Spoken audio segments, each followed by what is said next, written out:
En la clase de hoy vamos a ver los componentes de lo que se conoce como el registro arqueológico. Para comenzar, diremos que este registro arqueológico es el vestigio material o los restos materiales de una conducta humana del pasado. ¿Sí? O sea, como estamos hablando de una conducta humana pasada, hablamos de una dinámica. En tanto que restos materiales se encuentran en el presente y corresponden a la estática. Lo que hace el arqueólogo es interpretar estos restos. Entonces, mediante la interpretación, este registro arqueológico deviene en dato arqueológico. Ahora bien, a fines de clasificación, lo que se hace es clasificar y ordenar, mejor dicho, lo que se hace es ordenar este registro arqueológico en función de tres categorías en base a unos criterios bien definidos. Vamos a ver cuáles son. Aquí tenemos una punta de flecha, un recipiente de barro y una máscara funeraria. Estos son ejemplos de artefactos. ¿Qué son los artefactos? En primer lugar, sí, son elementos hechos por el hombre. Sí, tanto la punta de la flecha, la vasija o la máscara tiene una actividad humana detrás. Ahora bien, ¿cuál es el criterio en común entre estas tres cosas, entre estos tres registros? En que estos tres se pueden transportar. Es decir, se pueden transportar de un lugar a otro. El arqueólogo puede sacar esto de una excavación y llevarlo a otro lado. ¿Sí? Tanto la punta de flecha, una vasija, una máscara, pueden ser movidos de un lado hacia otro y se puede reconstruir después las relaciones dentro del lugar. Ahora bien, esto es un caso de artefacto. Ahora vamos a ver otro caso. Cuando hablamos aquí de pirámides, templos, esfinges o enterramientos, hablamos más bien de estructuras. Las estructuras también son hechas por el hombre.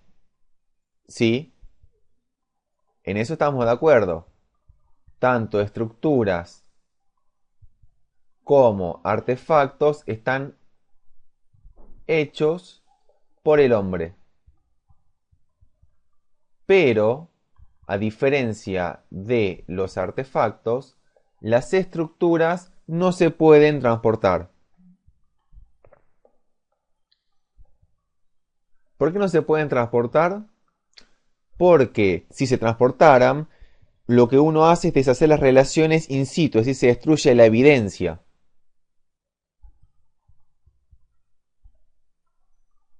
¿Sí? Por ejemplo, pensemos en transportar la pirámide del Sol de Teotihuacán hacia Londres. Pero siempre hay excepciones o casos paradigmáticos. Por ejemplo, acá el templo de Abu Simbel fue relocalizado por una circunstancia mayor, que fue la construcción de una represa. Frente a eso, equipos de arqueólogos y técnicos tuvieron que relocalizar el templo pieza por pieza de un lugar a otro. Pero por lo general la regla es que las estructuras no se pueden transportar. ¿Sí? Es un criterio de definición. Estas estructuras pueden ser simples, por ejemplo, agujeros de postes, fogones, zanjas, o pueden ser complejas, Como por ejemplo cuando hablamos ya de una construcción mucho más grande como una pirámide o una edificación mayor. Ahora bien, hay un tercer elemento que está aquí, que serían los ecofactos.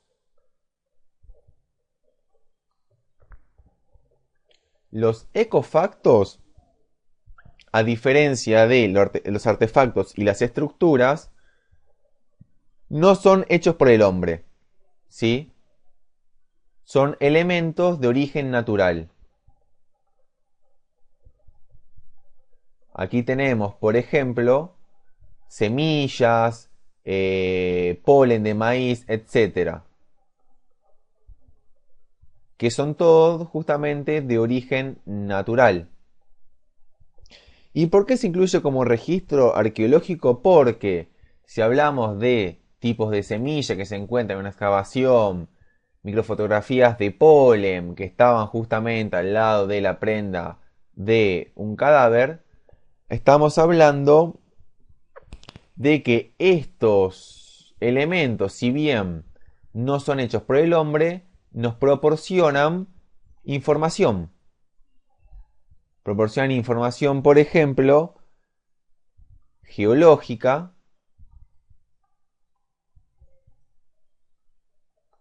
ambiental y ecológica de la época. Entonces, digamos, nos brindan también datos al respecto de la geología, el ambiente y la ecología de esa época en particular. Por último, también es de destacar lo siguiente. En el registro arqueológico también entran en confluencia diferentes procesos que los van a afectar. Los procesos que pueden afectar al registro arqueológico pueden ser, por ejemplo, procesos naturales y procesos culturales. ¿A qué nos referimos? ¿A qué nos referimos con esto? Veamos. Cuando referimos a procesos naturales, por ejemplo, podemos pensar en que los huesos que estaban en la tierra se van separando por la presión que ejerce justamente la tierra, por el pisoteo de animales o por la acción del agua. Por ejemplo, tomamos como caso la acción del agua va a influir de alguna manera en la relación que tenga el registro arqueológico y su estado de conservación al momento en que el arqueólogo lo descubre y lo puede sacar de ahí en el caso de que sea un artefacto. Ahora bien, esto como ejemplo, ¿no? No es el único caso. Cuando hablamos de procesos culturales, hablamos de, por ejemplo, acciones del arado en un campo, la construcción de edificios que también va a afectar la disposición del registro arqueológico en esa zona. Y estos dos aspectos, ¿por qué se ponen aquí como cosa importante?